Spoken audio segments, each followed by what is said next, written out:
on Wednesday evening, it's weather for Weather Geeks time. It's the 5th day of May, Cinco de Mayo in 2021, and today resembled March rather than early May, that is for sure. When we look at the official numbers today, they're even a little bit deceiving. The official high at the airport today was 52, but that was just after midnight. We spent most of the afternoon in the upper 40s to around 50 degrees. Our average high on today's date, 68. We talked about this last evening. Of course, the new seasonal averages and daily averages were released yesterday, and our average highs here around the 4th, 5th, 6th of May went up a couple of degrees as a result of those averages being shifted forward to the 3-decade period, 1991 to 2020, replacing 1981 to 2010. I wanted to break down what the changes were on a seasonal and annual basis. Tomorrow we'll look at the month-by-month breakdown. From an annual standpoint, our averages are now 0.5 degrees, half a degree warmer than they used to be. The warming has been fairly uniform across the seasons with the exception of winter. Winter warmed by 0.8 degrees as compared to the previous 30-year period. Every other season has been about a half a degree warmer. And when we look at precipitation and snowfall, this is actually where maybe the more surprising changes have been. It's quite a bit wetter than it used to be, and so the new 30-year average precipitation on an annual basis is now 41.19. That's over 2¼ inches more than our previous baseline, 1981 to 2010. Snowfall also went up quite a bit. Our average annual snowfall at the Youngstown Warren Airport is now 67.8. The previous 30-year average was 60.1. That may be surprising to a lot of people, but we dropped the 1980s now out of our annual averages. The 80s were not particularly snowy around here, but we picked up the 2010s, and early in that decade we actually had some very snowy winters for a couple of years, and snowfall on an annual basis has been variable. Of course, in recent years we've had some pretty fallow years, but we've had some pretty decent annual snowfall totals in recent years, so it was enough to bump up our annual average now to 67.8. Now, again, that's at the airport. We don't see that much snow annually in some places like Lisbon or Newcastle.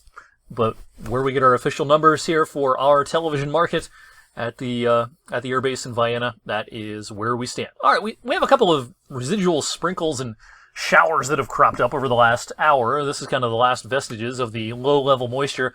It's been around all day today. Stratocumulus clouds have been around all day, but these are going to thin pretty quickly as we get past sunset and into the overnight tonight. Now, as of this recording, the National Weather Service has not hoisted any frost advisories for tonight. I'm not going to be surprised if before the evening is through, depending on how quick the clearing takes place, I'm not going to be surprised if a frost advisory is issued for at least maybe Crawford County, PA, and maybe inland, Ashtabula County, Geauga County, and maybe down into our television viewing area as well. We're going to get down into the mid-30s tonight. It's going to be a race with the clouds tonight. Our sunrises are getting earlier and earlier. It's getting light out just after 6 a.m. now. And if the clouds take until midnight or 1 a.m. to completely clear, that only leaves you a pretty short 5-hour window to get cold enough for impactful frost. So it's kind of a race tonight between the clouds and the sunrise tomorrow morning.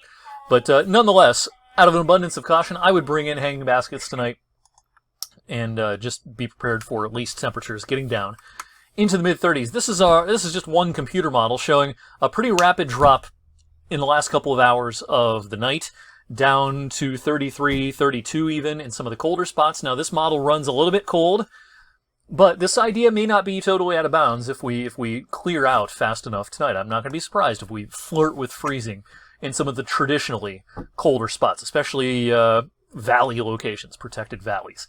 All right, so tomorrow starts with some sun. It'll be a better looking morning than we had today, but the clouds are going to increase in the afternoon as our next disturbance comes in from the west. This is a pretty weak one, but it'll be enough, I think, to spark some showers after sunset tomorrow evening. If it's your golf league night, if you have evening plans, it's going to be chilly, but it will be dry through the end of the daylight hours tomorrow. But tomorrow night and Friday morning, showers, even a steady period of rain right around daybreak on Friday. And then some sunny breaks for the afternoon, but there's another disturbance that's going to pivot through very late Friday into Friday night, perhaps bringing us a few showers Friday night, even into parts of Saturday, especially Saturday morning. And boy, chilly northwest flow continues. Our averages go from 68 to 71 over the next 10 days. We're not even going to sniff those averages for at least the next 7 or 8 days. 10 to 15, even 16 degrees below average for high temperatures through the weekend into early next week. And while I do see things kind of starting to turn around by next weekend, we might start flirting with average, but I don't see a 75 or 80 degree day anytime in the next at least 10 days, perhaps even 2 weeks or more.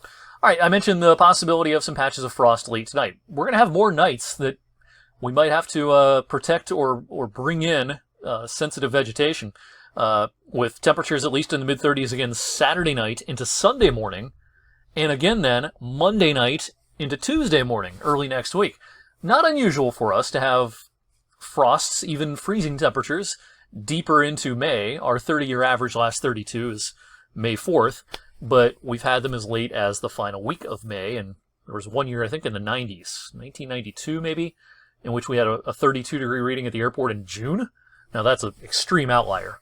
But, these kinds of nights, while they don't make a lot of people happy, it's nothing all that unusual for this time of the year. All right, thanks for watching tonight's Weather for Weather Geeks video of an update on tonight's temperatures, frost outlook, everything else you need to know. Tonight on 21 News at 11 p.m. Make it a great rest of your Wednesday night.